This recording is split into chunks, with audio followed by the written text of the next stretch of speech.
नमस्ते। हम नूतनकर पूरा मिथिलावासी के गोर लगे छी आ एकटा कोबर गीत गावे छी, सुनू अहाँ सब केहन लागल जरूर कहब।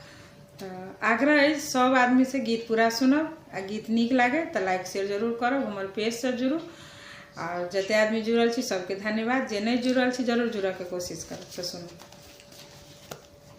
पूर्व पश्चिम मुँह के घर, पूर्व पश्चिम मुँह के घर, दुल्हा चालू ने कोबर, दुल्हा चालू ने कोबर, चल का देख लिया अपन कोबर घर के, चल का देख लिया अपन कोबर घर के।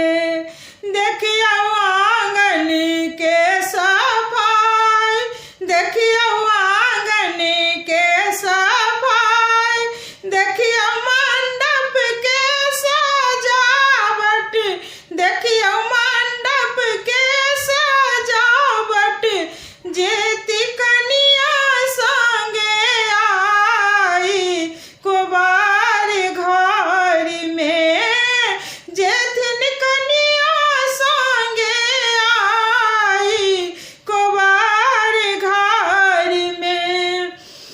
देखियो कोबर के लिखाई, पातिल सुगा के सजावट, पातिल सुगा के सजावट, कनिया लेती मुँह बजना कोबार घर में, कनिया लेती मुँह बजना कोबार घर में।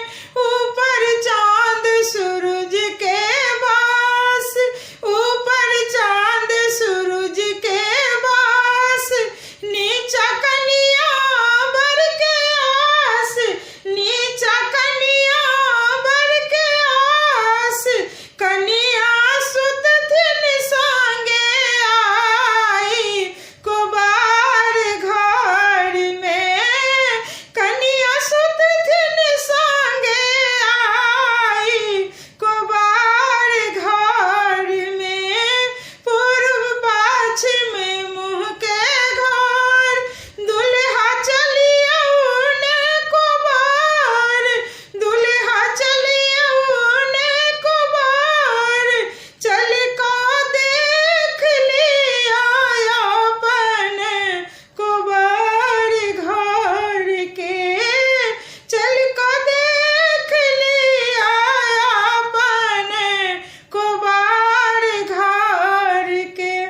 धन्यवाद। गीत नीक लागे तो जरूर लाइक शेयर करो।